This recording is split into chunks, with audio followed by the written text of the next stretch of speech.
The winter in Hà Tĩnh during mid-December always carried a chill that seeped deep into the bones. The river drifted lazily across the small town, its surface cloaked in a silvery mist that blurred the edges of the water on a foggy afternoon. Ke Lin, now in his 60s, was slender but still stood tall, wrapped in a faded old cotton coat. He walked with a cane along the riverbank embankment. He was well known throughout the region as someone who could perform rituals, banishing evil spirits and warding off bad luck. People from nearby communes would seek him out whenever something strange happened. But in truth, he rarely spoke of ghosts in the way most imagined. In his decades of practice, much of what he did was calming fears and resolving anxieties rather than actually driving out something that truly existed. That afternoon, Mrs. Liu, his next-door neighbor, came rushing over to call for him.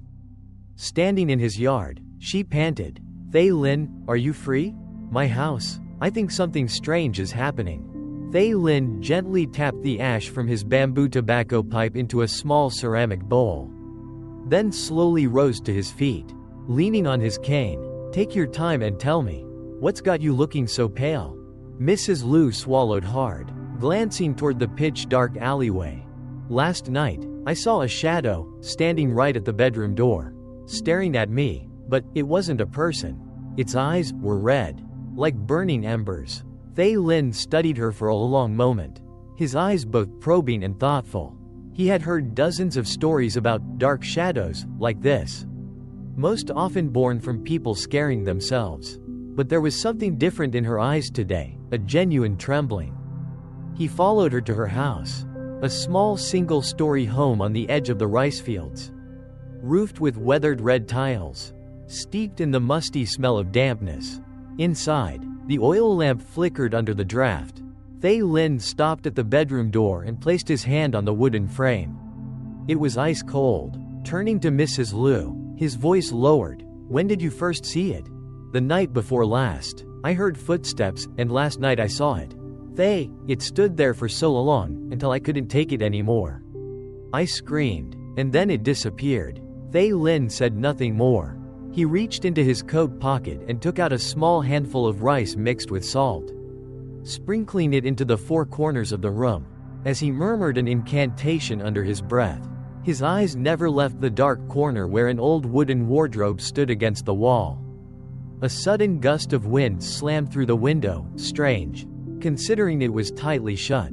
The oil lamp sputtered once, then went out completely. In the dense, suffocating darkness, Ke Lin could hear a faint moaning, as if it were rising from beneath the floor. He turned, reaching for his flashlight, but the sound stopped. The silence was so deep he could hear the pounding of his own heartbeat. Mrs. Liu, trembling uncontrollably, clutched his hand. Ke Lin exhaled softly and said, "For now, go spend the night at a neighbor's house.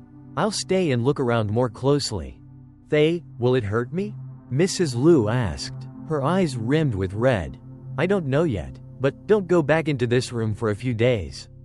When Mrs. Liu left, Ke Lin remained still inside the bedroom. The beam of his flashlight swept across the wall, and he spotted a handprint, long and unnaturally thin, with claw-like fingers curled inward, as if they had just raked hard against the plaster. He reached out and touched it. Ice cold. Outside, the river wind howled again, carrying a salty, metallic stench, unlike the usual smell of river water. That night, a light drizzle began to fall. Raindrops pattered against Mrs. Liu's tiled roof, mingling with the occasional sharp gusts of wind. Ke Lin sat in the room, placing a hurricane lamp on a small altar against the wall. On it sat only an old incense burner and a black and white photograph of a young man with a gentle smile but hollow, shadowed eyes. Carefully, he took out a brass compass he had carried for decades and slowly circled the room. The needle trembled violently each time it pointed toward the corner where the handprint was. Strangely, that corner was empty, just a damp, moldy patch of wall. Around midnight, as he sat with his chair pressed against the wall, listening, a sharp thud sounded from directly beneath the tiled floor. At first, it was a single knock, then a series of them, steady, rhythmic, like someone scratching with their nails from below. Thay Lin frowned slightly, pressing his palm to the floor. The cold sent a shiver up his spine. Muttering an incantation, he pulled out a pinch of jujube ash mixed with salt and sprinkled it over the spot where the sound came from. But the knocking didn't stop. Instead, it grew faster, accompanied by hoarse, guttural moans. At first the moaning was indistinct, but then it became clear, as if it were calling his very name. Lin. He shot to his feet, cold sweat running down his back. Never in his life had he encountered something that could call him by name. The hurricane lamp flickered, stretching his shadow long across the wall, and for a moment, he saw it, his own shadow overlaid by another, taller, thinner, one that did not move when he did. Clenching his jaw, he pulled a small dagger engraved with ancient script from his belt and drove it hard into the center of the floor. The knocking stopped instantly, but then the floor quivered, and from between the cracks in the tiles, a foul, overpowering stench rose up, the stench of a corpse long soaked in water. He realized this was no ordinary wandering spirit. It knew who he was, and it had been waiting for him. Outside, the storm raged on, but beneath the roar of wind and rain, he heard it clearly, a soft, twisted laugh, seeping up from deep underground, stretching unnaturally long. The rain was still pouring down in torrents. Inside the old house, the dull yellow glow of the hurricane lamp stretched Thay Lin's shadow high across the patchy, water-stained walls. He moved quietly, his feet pressing lightly against the floor to feel the faint tremor from earlier. Mrs. Lu sat huddled at the edge of the bed, her trembling hands clutching the hem of her shirt. Her voice quavered as she spoke. I swear to you, ever since my husband died, every night in this house, I've heard noises beneath the floor. But today was different, it called your name. At that, Thay Lin stopped, glancing at her, his voice lowered, slow but clear with each word. It's not your house calling me. It's whatever's down there, calling me. And it knows who I am. He turned back to the corner with the handprint. Placing the compass down, the needle immediately quivered violently, then froze. Pointing straight at it, Thay Lin slowly knelt, pressing his ear against the wall. Beneath the steady patter of rain, he heard something like breathing. Long, slow, but heavy and damp. Suddenly, a sharp click sounded right beside his ear, as if a fingernail had tapped the other side of the wall. He flinched back a step, eyes locked on the spot where the sound had come from. The hurricane lamp flickered, and, in that moment, within the dark, damp stain on the wall, an eye appeared. It was not a human eye. The sclera was almost yellowed, the pupil long and misshapen, staring straight at him without blinking. Mrs. Lu let out a panicked scream and collapsed to the floor. Thay Lin rushed forward to shield her, but when he looked back, the eye was gone, only the moldy wall remained. He exhaled sharply, sweat soaking his forehead, his voice unsteady. This thing, it's not trapped in one place. It's crawling all over the house. Mrs. Lu clung to his sleeve, pleading, please, save me. I can't take this anymore. Thay Lin gently pried her hands away, his expression turning grave. Prepare yourself for the worst. Tonight, it won't just knock or call my name. It will come up from beneath the floor. Mrs. Lu froze, while he turned back to the table, retrieving an old bronze bell, a vial of eucalyptus oil, and began drawing talismans in red ink. But as he focused on his work, the scratching beneath the floor returned. This time, it was louder, as if the thing was tearing through the tiles one by one. And with the scratching, a cold draft began to coil around his legs, creeping steadily up his spine. The rain continued to pound outside. Inside the house, it was so silent that each scrape beneath the floor was painfully clear, like long fingernails raking across stone. Thay Lin lifted his head, his hand still gripping the brush dipped in red ink. His voice was quiet, but edged with steel. It's finding its way up. Mrs. Lu sat huddled in the corner of the bed, eyes wide, her whole body trembling. She whispered, Thay, don't let it out, don't let it out. The scratching stopped abruptly. The house sank into a dead, suffocating silence. Thay Lin's gaze never left the center of the tiled floor. The cold draft from earlier had grown thicker, heavier, like a fog made of lead. Click. A single tile in the center shifted slightly, vibrating. Then came a dry crack. A web of fractures spread outward. And from the gap, something thick and black began to ooze up, releasing a stench so foul it choked the air. Mrs. Liu clamped a hand over her mouth, stifling a scream. Thay Lin quickly grabbed the bronze bell and shook it 3 times, chanting under his breath. The bell's deep tone cut through the air like metal slicing through mist. But from the crack below, a thin, bony hand with long, pitch-black nails shot up, gripping the edge of the tile. Thay Lin's voice hardened as he snatched up the freshly drawn talisman with his left hand and hurled it at the clawed fingers. The moment it touched, it burst into bright flame, releasing a sharp burnt smell. But instead of recoiling, the hand gripped tighter, pulling more of its arm above the floor. Its pale gray skin was split with deep cracks, like a corpse long soaked in water. A low, eerie laughter began to echo from beneath the floor, not quite male, not quite female, but as if dozens of voices were speaking at once. They whispered in an unfamiliar tongue, drawing out each syllable, as though inviting someone closer. Mrs. Liu couldn't take it anymore and screamed, "Thay, help me." Thay Lin's shout thundered back, filled with authority. "Stand still, don't come near." He snatched the vial of eucalyptus oil and poured it directly into the gap. Flames roared to life, burning an unnatural green, the light reflecting in his eyes unshaken, yet taut as a drawn bowstring. And still, the thing kept climbing upward, its body writhing even as the fire consumed it. When half of it emerged from the floor, Thay Lin saw it clearly. A face twisted as if crushed in a vice. A mouth stretched all the way to its ears. And from the corners dripped a thick, black fluid. The deep, hollow sockets of its eyes held a swirling, yellowish light, spinning as it stared straight into him. Thay Lin stepped back once, gripping the bell tightly, reciting the strongest incantation he knew.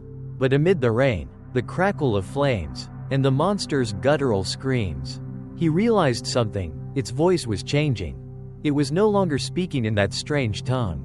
It was calling his name. The small room felt as if it were shrinking. The green flames still roared, but instead of retreating, the demon slithered upward, dragging its unnaturally long, contorted body out into the open. Its voice was low and rasping, like wind howling through an old grave. "Lin, decades have passed, and I've been waiting."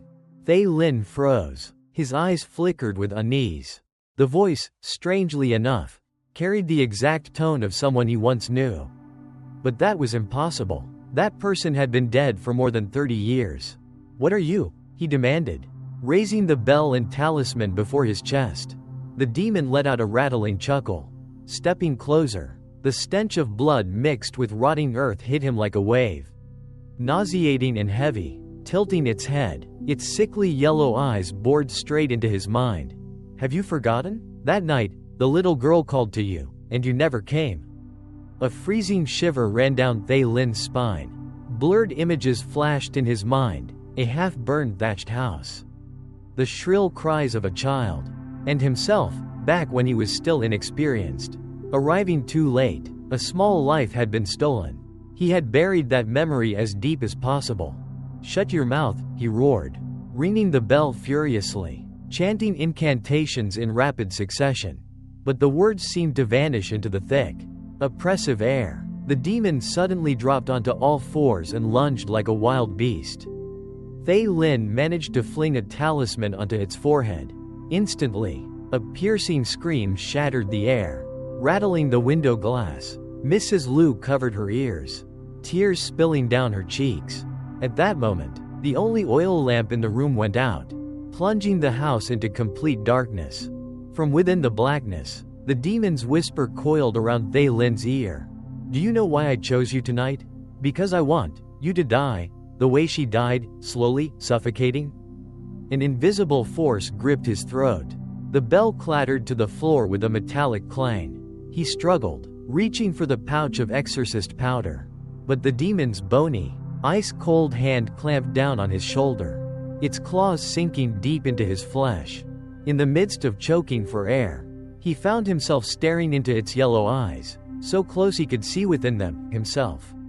But it wasn't the man he was now, it was an old, decayed version of him, lying motionless in a coffin. The air in the room felt solid, crushing. Each breath was sliced into fragments, each attempt to inhale burning his throat like swallowing fire. The demon's freezing hand pressed harder, its claws raking through his skin, drawing blood that ran in warm streaks down his neck. With his free hand, he fumbled inside his coat, searching for his last talisman. But as his fingers brushed it, the demon leaned in, its breath rank with the stench of long rotten corpses. Its voice was slow, stretching each word. "No talisman can save you, because I live in your guilt." The image of that burning house slammed into his mind again, this time so vivid he could hear the little girl coughing, crying his name in desperation. He screamed, both to drive away the echo and to summon the last of his strength. "Let me go?" With a desperate shove, he hurled the exorcist powder straight into the demon's face. A small explosion cracked the air, releasing a cloud of acrid smoke. The demon staggered back, its skin blistering and peeling, revealing black, charred flesh beneath. But it didn't vanish. Instead, its grin widened, stretching all the way to its ears. In the corner, Mrs. Lu collapsed to her knees, sobbing and muttering prayers. Suddenly, the demon spun toward her, lunging. Thay Lin didn't have time to think, he threw himself onto it, forcing it down to the ground. The green flames from the altar flared violently, engulfing them both. In that instant, he felt something colder than death pierce straight through his heart. Then, silence. When Mrs. Lu opened her eyes, the room was pitch black. The stench of blood and burnt flesh lingered. On the floor lay only a warped bronze bell and a singed talisman. Thay Lin was gone. From that night on, people claimed they could still hear the faint chime of a bell in that abandoned house. Some swore that if you pressed your ear to the door, you'd hear an old man's voice whisper, "Don't let it find you." And at that exact moment, a cold breath would brush against the back of your ear.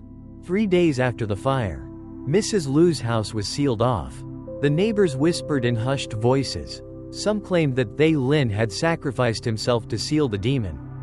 Others insisted he hadn't died at all, but had been dragged into some dark place from which he could never return. On the 4th night, rain lashed against the windows in relentless sheets. Mrs. Lu was sleeping in a temporary bed at her cousin's house. Half asleep, she suddenly heard the sound of a bronze bell, each chime slow, steady, and soft, as if someone were ringing it very close by. She opened her eyes. The room was pitch black, but in the corner, under the shadow of a wooden cabinet, she saw a thin, hunched figure. The face was hidden in darkness, but the hand holding that warped bronze bell was unmistakable. "Thay Lin?" she called, her voice trembling. The dark figure lifted its head slightly. 2 milky white eyes, clouded as if veiled by mist, locked onto her. Then a low, gravelly voice spoke, sounding as though it rose from the bottom of a deep well. "It's not dead?"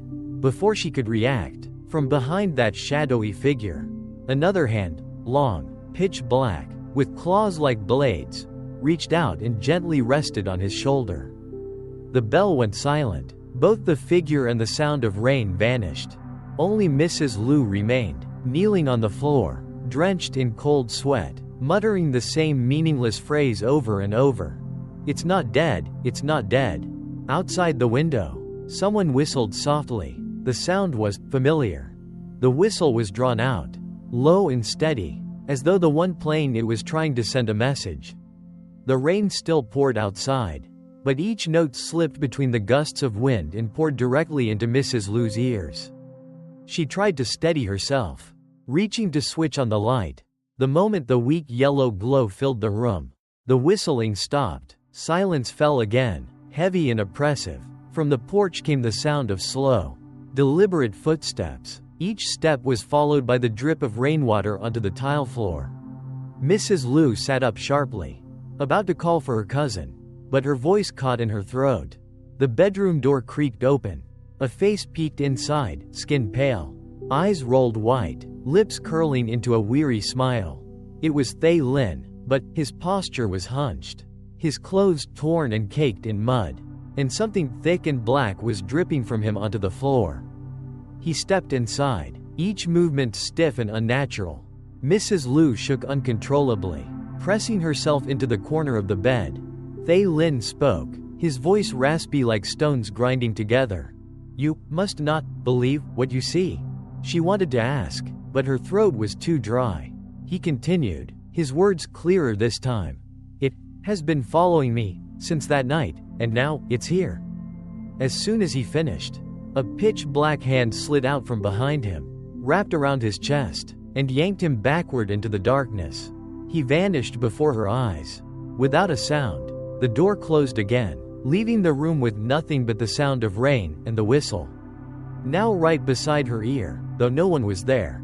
The next morning, as the sky barely cleared after the night's storm, Mrs. Liu shakily made her way to a neighbor's house to tell her story. Those who listened were half skeptical, half uneasy. Some merely nodded to humor her, but her eyes remained wide with terror. As if she could still hear that faint, lingering whistle. That afternoon, when the sun had fully set, she sat by the window, looking out at the yard littered with rain puddles. Suddenly, she saw a figure standing perfectly still at the far end of the yard, right at the base of the old persimmon tree. The clothes were old and worn, the head tilted slightly to one side, hair drenched as if just soaked in rain. The face was hidden in shadow, but the eyes, or something like eyes, glimmered with a milky white light. Slowly, she rose to her feet and called out, Who's there?" No answer. The figure didn't move. Mustering all her courage, she stepped onto the porch. The evening wind cut across her back like ice. Just as she reached the bottom step, the figure turned its face fully toward her, and it was not human. Its skin was ghostly pale, lips a deep purple, and on its neck was a round bruise the size of a child's hand. Its eyes locked on hers, and in an instant, a whistle shrieked so sharply she had to clutch her head and collapse. When she opened her eyes again, the figure was gone, leaving only the rustle of the persimmon leaves. Yet in her ears, the whistle still echoed, steady, unending. That night, Ha Tin's sky seemed draped in a heavy curtain of black clouds. Thay Lin sat at his wooden table, lighting an incense stick of agarwood and placing it in a small burner. The oil lamp cast a dim light over his lined face, but his eyes were sharp, as if listening for something. Suddenly, pounding knocks rattled the door. He opened it to find Mrs. Liu, pale and gasping for breath. It was standing in the yard, watching me, she said. Her voice breaking, he gave a slight nod, ushered her inside, then took up the incense bundle and his bronze bell. The bell's soft chime floated into the night, but the wind howled in fierce gusts, as though trying to strip away any trace of human warmth. He stepped into the yard. The old persimmon tree loomed in darkness, reeking of damp and decay. From deep within the shadows came the sound of whistling, not the wind, but someone deliberately calling to him. "Come out," he said, his voice low but firm. The whistling stopped. Then, from the darkness, a figure slowly emerged. Thay Lin narrowed his eyes, thin frame, hair hanging over half its face, but the eyes were milky white, glowing faintly with hatred. It spoke, its voice rasping like wind squeezing through a narrow crack. "You know me?" Thay Lin didn't answer. He simply raised the incense and began to chant. The oil lamp flame wavered violently. The shadow smiled faintly, and in that moment, from behind it, tiny hands reached out, digging into the earth, dragging a small, whimpering body along with them. Thay Lin's vision darkened. He knew this was no ordinary spirit. The wind screamed, lashing against his face, carrying the pungent stench of something long buried being unearthed. The shadow stood motionless, but its milky eyes drilled into him, as if trying to bore into his deepest memories. He tightened his grip on the incense and stepped forward. His voice was cold, each word cutting into the night. "Who are you? Why do you harm the people of this village?" The shadow let out a dry, brittle laugh. like dead leaves breaking apart. Have you ever heard the cries of children buried alive? They are down here, under this ground? It pointed to the dirt beneath the persimmon tree. At that moment, the earth beneath their feet began to tremble, small cracks splitting open, and from them, a dark, crimson liquid began to ooze out, spreading into winding trails. Thay Lin stepped back, a fierce sense of foreboding rising in his chest. From his coat pocket, he pulled out a talisman drawn with chicken's blood, shouting a powerful exorcism incantation before pressing it to the ground. A golden light flared, but was instantly swallowed by the cold, suffocating darkness. The shadow roared, its voice echoing as though dozens of throats spoke at once. You cannot save them, just as you could not save me. At those words, his hand faltered. For a split second, a memory flashed, a rainy night 50 years ago, when he was young, running toward a burning house, hearing the cries of a child, but arriving too late. Now, those cries rang out around him once more, twined with that bone-chilling whistle. Rain poured down like it was tearing the sky apart. Thay Lin stood in the muddy, blood-streaked yard, his robes soaked with rain and dirt. Lightning slashed across the night again and again, illuminating his face, pale, yet unwavering. The shadow stepped slowly out from beneath the persimmon tree. Its form was like solid black smoke, but each time lightning flashed, faint glimpses appeared, countless children's faces, fused together across its body, their eyes milky white, their mouths moving in silent sobs. Thay Lin tightened his grip on his peachwood staff, his voice low but resolute. If you wish to be freed, you must let go of your hatred. Hold on to it, and you will only suffer more. The shadow laughed shrilly, a sound laced with the weeping of children. Freed? Do you think I want that? They want to stay with you. It lunged. A freezing wave swept through his body, the wind shrieking past his ears. Thay Lin raised his staff, chanting, and pressed a talisman to its forehead. A piercing scream tore through the air, smoke hissing upward, but in the next instant, an overwhelming force yanked him violently to the ground. From beneath the earth, dozens of tiny hands broke through the soil, clutching at his arms and legs. The soft cries turned into gut-wrenching wails. You abandoned us, you didn't save us, you must stay here. He struggled, but each icy grip tightened like iron. The peachwood staff slipped from his grasp, carried away by the red rainwater swirling across the yard. In that moment, he understood, this was no single demon, but the collective souls of the children he had once seen, once heard, yet never managed to save. They dragged him down, the cold earth closing in, his breath fading. A final flash of lightning split the sky. The persimmon tree stood still once more. The rain continued to fall. The yard returned to normal, but no one remained there. Only the peachwood staff was left, a torn piece of talisman clinging to it, drifting in a pool of crimson water. The next morning, the village of Ke Tram was still soaked through. Fog blanketed the narrow path leading to Thay Lin's yard. People gathered at the gate, whispering among themselves. Old Tu, the neighbor, spoke with a trembling voice, still holding the rain-soaked conical hat from the night before. Last night, I heard the master shouting commands. And then silence. No one dared to go in.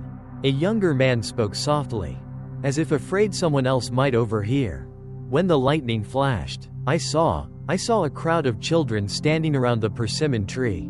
They were looking at me, but they had no eyes. The villagers stepped into the yard. There was no body, only the peachwood staff lying diagonally on the wet ground, beside an unusually deep footprint. It was small, like a child's foot, yet pressed into the mud as if forced down with great strength. Mrs. Lan, who had once asked Thay Lin to save her daughter, knelt and wept. Master Lin, why did you leave us? While the villagers murmured among themselves, a strange gust swept through. Persimmon leaves fell in a slow cascade. Though the air was still, several children near the gate all turned their heads toward the persimmon tree. Then, they smiled. It was not an innocent smile. It was cold, unnaturally long, and impossible to believe it belonged to a human face. Old Tu's face went pale, and he hurried to usher everyone away. but just before he turned his back, he swore he heard an old voice drift from the base of the tree. "I am still here." Rain began to fall again, soft and unending. That afternoon, the rain did not let up. Hot tin sank into a damp, bone-deep chill. The people of Ke Tram village shut their doors tight. No one dared to go outside. From far away came the sound of a temple bell. It was not bright and clear as usual, but dull, drawn out, as though it were being struck from the bottom of a deep well. Inside her dim house, Mrs. Lan sat clutching her daughter. The girl had recovered since the day Thay Lin performed the exorcism, but today, she was acting strangely. She stared toward the doorway, her eyes cloudy, and whispered, "Mother, Master Lin is calling me." Mrs. Lan startled, shaking her. "Don't talk nonsense. Master Lin, he's gone." The girl tilted her head slightly, her lips curling into a strange smile. "No, he's standing out there, with the other children." Outside, through the gray rain, faint small figures stood silently. In the middle was an old man in a brown robe, white-haired, holding a broken peachwood staff.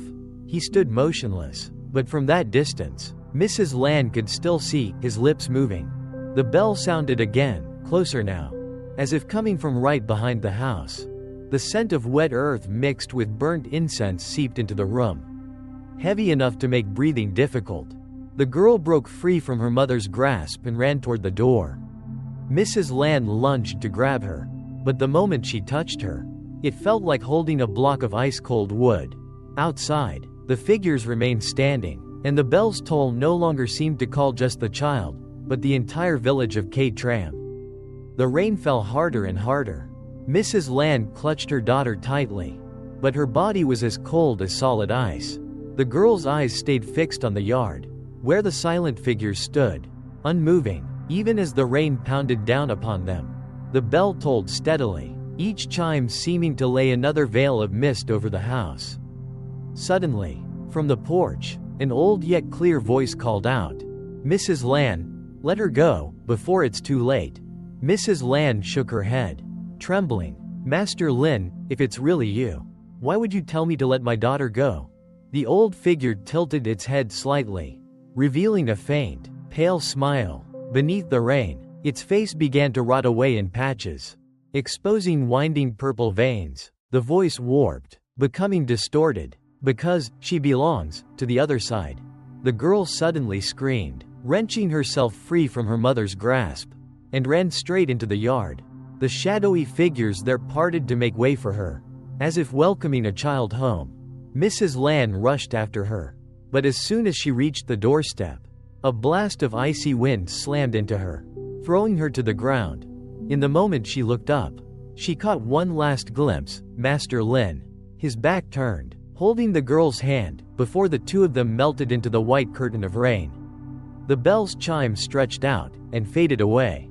That day, every villager in Ke Tram later claimed they had heard the bell, but no one dared to step outside.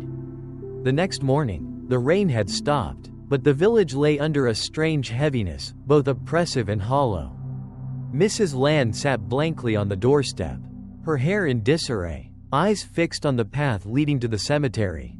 She did not cry or speak, only clutching in her hand a cold, wet scrap of fabric, the torn sleeve of her daughter's shirt.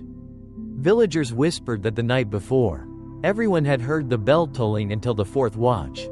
Some swore they saw an old man in a brown robe, leading a small child across the flooded fields. Village chief Mr. Gunn, known as the most steadfast man in Ke Tram, approached her gently. "Mrs. Lan, tell me, what happened last night?" Her lips quivered, her voice hoarse. "I saw Master Lin, but it wasn't him anymore. He took my daughter, and never came back."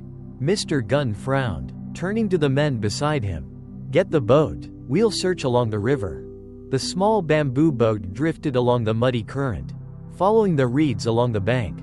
As they neared a rotting log in midstream, Mr. Gunn suddenly froze. Hanging from one branch was a frayed bronze bell cord, mottled with green corrosion. A light breeze stirred, and the bell gave a muted, hollow tone, as if it echoed from a great distance. The boatman's face went pale. "Mr. Gunn, look down there." Beneath the murky water, two figures could be faintly seen, holding hands, one old, one small. They weren't drifting, they were standing still, watching the boat pass. The bell rang again, this time, not only in their ears, but deep within their chests. That day, a light drizzle fell over Ha Tĩnh, but the village of Ke Tram was unusually silent. News of the bell cord's discovery only deepened the belief that Master Lin had truly gone with the demon. That night, Mr. Gunn decided to visit Mrs. Lan to light incense for Master Lin. As a final farewell, her house was pitch black, save for the faint flicker of an oil lamp. She sat hunched at the table, eyes red and swollen. He spoke softly. "Mrs. Lan, Master Lin was a good man. No matter what, he saved many in this village." She stared down at her trembling hands. "He couldn't save my daughter, but I know, he tried with all his strength." That night, I saw him holding her, and smiling. Before she could finish, the sound of a bronze bell rang from the yard. This time, it wasn't slow, it was urgent. As if someone was yanking it again and again. Mr. Gunn shot to his feet and ran to the door. The yard was empty, except for a dense white fog creeping in from the lane. Through the mist, the silhouette of a thin old man appeared, wearing a brown robe, holding the hand of a little girl. Mr. Gunn shouted, "Master Lin, stop!" The figure slowly turned around. Master Lin's pale face came into view under the oil lamp's glow from the porch. His eyes were bottomless, pitch black, and the corners of his mouth curved slightly. The little girl beside him tilted her head, her gaze empty, and at the same moment as him. They both opened their mouths, not to speak, but to release the sound of a bell tolling, long and icy, echoing across the entire village. In that instant, the oil lamp in Mrs. Lan's house sputtered out. The entire village was swallowed in absolute darkness. And when the bell finally ceased, the figures in the yard had vanished. Only the freezing wind from the river remained, carrying with it the acrid scent of mud and blood. The next morning, the air was still thick with mist and dampness. Mrs. Lan sat before Master Lin's altar, her gaze heavy with sorrow yet laced with resolve. A persistent thought had begun to take root in her mind. Could Master Lin and that demon be tied to some long-buried past of the village? She decided to seek out the oldest man in Ke Tram, Old Quang. A witness to many strange events over the decades, Old Quang sat by the fire, his eyes seeming to pierce through time itself. Master Lin was never just an ordinary exorcist. He carried a much greater burden. More than half a century ago, our village endured a terrible tragedy. He told the tale of a stormy night, when a lost child in the village was falsely accused and met a cruel death, its spirit never finding peace, becoming the seed of darkness that has clung to the village ever since. A chill crept up Mrs. Lan's spine as she listened. Pieces of the mystery seemed to be falling into place, but would she have the strength to face the harsh truth that awaited her? They sat together by the fire, the pale yellow light slipping through the trees outside. Old Quang continued his story, his voice slow yet steeped in dread. The child's name was Tan. Her mother died young, her father gone far away, never to return. The villagers saw her as an outcast because of her milky white eyes that could not see the light. One stormy night, they whispered that she was the cause of our misfortune, and they pushed her down the well. Mrs. Lan's breath caught, her heart pounding. Old Quang sighed deeply. Since then, Tan's vengeful spirit has lingered, feeding the darkness in the village. When Master Lin was young, he was the one who discovered this secret. He vowed to find a way to free her. But, Old Quang paused, his eyes heavy with sorrow. But not all darkness can be driven away. Mrs. Lan felt the despair in his words. Yet she also caught a faint glimmer of hope. Perhaps Master Lin had known all along, had prepared for it, but the battle was far from over. After hearing Old Quang's story, Mrs. Lan began spending sleepless nights thinking of how she could help her daughter and the entire village break free from the darkness that bound them. She sought out those with deep spiritual knowledge in the region, pleading for their assistance. One evening, in her old wooden house, a feng shui master named Hua arrived. He He was one of the few left in the area who still carried ancient knowledge of exorcism and the banishment of evil spirits. Hua sat quietly before Master Lin's altar, closed his eyes, chanted softly, then spoke in a deep, steady voice. Tan's spirit is in pain and cannot move on unless she is forgiven. We must hold a great peace offering ceremony and invite the entire village to take part. That night, everyone will pray together for peace, for forgiveness, and light a flame of hope. Mrs. Land nodded, tears streaming down her cheeks. I will try, no matter what it costs me. The village of Ke Tram slowly began to awaken, each household preparing for the most important ceremony in decades. But in the shadows, the demon still watched quietly, smiling in secrecy. That night in Ha Tĩnh was cool, the air heavy with both tension and anticipation as it settled over Ke Tram. Villagers dressed in traditional garments, carrying lanterns and sticks of incense, gathered in the courtyard of the communal house, where the peace offering ceremony would take place. Mrs. Land stood among her relatives, eyes red but gaze resolute. Master Hua prayed aloud, his deep, resonant voice echoing across the courtyard. We ask for forgiveness, for serenity for the souls of the departed, especially the child named Tan, so that the darkness may withdraw and peace may return. As he prayed, pale white figures slowly appeared around the base of the old persimmon tree. Their eyes clear yet filled with sadness. The sound of a bronze bell drifted through the air, each chime stirring painful yet fragile memories of the past. Mrs. Land held her daughter close and whispered, "You will be free, you will be at peace." But then, in the middle of the ceremony, a sudden gust of wind swept through, snuffing out all the candles and incense. A cold, piercing whistle echoed again and again, and the cries of children twisted into agonized screams. A dark figure appeared at the edge of the courtyard, a wicked smile spreading across its pale face. Panic rippled through the crowd. Shouts filled the air, but no one dared to move toward that looming shadow. Mrs. Land dropped to her knees, her hands trembling, a crushing sorrow rising in her chest. She wondered, had the peace offering truly driven the spirit away? Or had it only buried even deeper, more horrific secrets? After that turbulent night, the air in Ke Tram village was far from peaceful.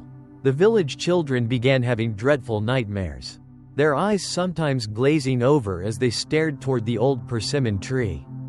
Mrs. Land watched her daughter day and night, the weight of pain and fear growing heavier with each passing moment. The girl would often mumble strange, fragmented stories, her voice whispering as though someone were speaking directly into her ear. "Mother, don't let them take me." Master Hua, the feng shui practitioner, shook his head, his expression grave. The ceremony was only the beginning. The darkness will not let go. We must uncover the true source of the curse, or risk losing everything that remains. Ke Tram began sinking deeper into a strange spiral, where the line between reality and illusion blurred. Everyone felt something was wrong, yet no one had the courage to face the truth. Determined, Mrs. Land decided to return alone to Master Lin's old house, the place that had once witnessed the final confrontation with the spirit. She wanted to discover what Master Lin had not managed to say. The secret still buried in the dark. Late at night, carrying an oil lamp, she stepped into the abandoned home. Moss covered the walls, the stench of dampness thick in the air, cracks running along the walls like the fractures of time itself. She carefully opened an old cabinet, searching through the stack of papers and talismans left behind. Suddenly, she found a leather-bound journal, its cover worn and torn, but the handwriting inside still legible. Turning each page, she read the haunting words. "The demon is not only a vengeful spirit, it is the darkest part of myself. To banish it requires a price paid with one's soul." Her hands shook as she tried to grasp Master Lin's meaning. Then, a strange sound echoed from behind the house. The darkness seemed to tighten around her, and the icy whistle returned, this time, right next to her ear. She did not turn. A whisper slithered from the shadows. "It's time." She exhaled slowly, forcing herself to stay calm, her grip tightening around the journal. "No matter what I lose, I will not give up." She prepared herself for the final confrontation with the spirit. The black night seemed ready to swallow everything whole. The wind howling through the cracks, carrying with it the scent of damp earth and embalmed flesh. In Master Lin's courtyard, she lit incense sticks, chanting the incantations written in the journal. The toll of a bronze bell resonated in the night, blending with the wind into a mournful requiem. The shadow emerged slowly from the persimmon tree, its demonic face twisted and contorted, its milky eyes like the depths of a dark ocean. It lunged, the whistling morphing into a scream that tore at the soul. Mrs. Land cried out, her voice burning with resolve. "I will not lose my daughter again."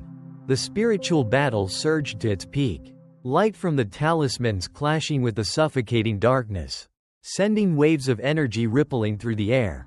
But at that very moment, she felt an unbearable pressure inside her, as if her soul was being pulled apart piece by piece.